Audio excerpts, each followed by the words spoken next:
Afternoon 3 o'clock start అయ్యి మేము ఇక్కడ డెస్టినేషన్కి వచ్చేటప్పటికి 6:20 అయ్యింది.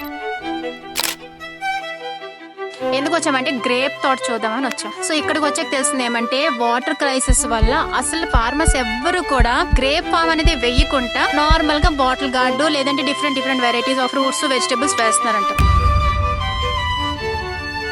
ఇప్పుడు మనకు తెలుసుకోవాల్సింది ఏంటంటే చూసారా, ఎంత పెద్ద బెంగళూరు సిటీ, ఎంత కర్ణాటకలో కూడాను వాటర్ క్రైసిస్ అనేది చాలా మేజర్ ప్రాబ్లమ్. నాకు బెంగళూరుకి వచ్చాక నాకు తెలిసింది వాటర్ అనేది చాలా మనం మేము కొనుక్కొని వాడుకుంటాం. మేము కూడా ఎంత ప్రీషియస్ ఆ వాటర్ ఇక్కడికి వచ్చాక తెలిసింది. వైజాగ్ లో ఇప్పుడు అలా మేము ఎప్పుడు ఫేస్ చేయలేదు ఇష్యూ. కానీ ఇప్పుడు ఏం తెలిసిందంటే ఇప్పటి నుంచైనా సరే మనం వాటర్ సేవ్ చేసుకుంటే నెక్స్ట్ జనరేషన్స్ కైనా సరే మనం అంటే పూర్తిగా మన ఫ్రూట్స్ వెజిటబుల్స్ ఇవ్వగలమని. ఎందుకంటే ఇప్పుడు చూసారా, అసలు ఈ సీజన్ లో అయితే గ్రేప్స్ ఉండాలంట, కంప్లీట్ గ్రేప్స్ ఉండాలి. కానీ వాళ్ళు ఏం చేశారు పాపం, ఆప్షన్ లేక రెయిన్ లేక వీళ్ళు కూడా పాపం ఆల్టర్నేటివ్ గా డిఫరెంట్ వెజిటబుల్స్ అయ్యి పండిస్తున్నారు. సో ఇలా అంటే మనం ఇప్పటి నుంచే వాటర్ సేవ్ చేయకపోతే మన జనరేషన్స్ కి మనకి చాలా ఇంపాక్ట్ చాలా ఎక్కువగా పడింది. ఇలా గాని అయితే ఇంకా నెక్స్ట్ జనరేషన్స్ కి మన న్యూట్రిషన్స్ అవి దొరక్క పాపం చాలా సఫర్ అవుతున్నారు. ఎందుకంటే అన్ని పెస్టిసైడ్స్ వేసి పెంచుతున్నారు. ఇలాగే కానీ కంటిన్యూ అయితే మన నెక్స్ట్ జనరేషన్ అంటే ఫ్యూచర్ జనరేషన్స్ కి ఇంకా న్యూట్రిషియస్ ఫుడ్ అనేది దొరకదు బికాస్ ఆఫ్ వాటర్. సో మనం ఇప్పటి నుంచే వాటర్ ని సేవ్ చేసుకుని ఎవ్రీ డ్రాప్ వెరీ ఇంపార్టెంట్ గా చూసుకొని వేస్ట్ చేయకుండా మనకి యూస్ అయినంత వరకు మనం యూస్ చేసుకొని తర్వాత అయినా సరే మనం జాగ్రత్తగా దాచుకుంటే బెటర్. ఇదిగోండి ఈ ఫార్మర్ వీళ్ళందరినీ కనుక్కున్నాం. వీళ్ళు అదే చెప్తున్నారు, వాటర్ లేక వీళ్ళు ఇలా డిఫరెంట్ గా పాపం అన్ని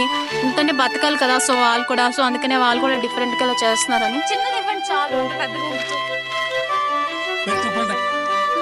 ఇదిగోండి ఫైనల్ గా నేను ఈ బుజ్జి ఆనపకాయని అయితే సెలెక్ట్ చేసుకున్నాను. ఆయన అయితే చాలా పెద్ద ఆనపకాయ ఇచ్చారండి. నాకు ఎందుకో వేస్ట్ అనిపించింది. పాప అతను డబ్బులు కూడా వద్దంట అతనికి. ఇలా ట్విస్ట్ చేస్తే సరిపోతుందా? వచ్చింది, గాట్ ఇట్.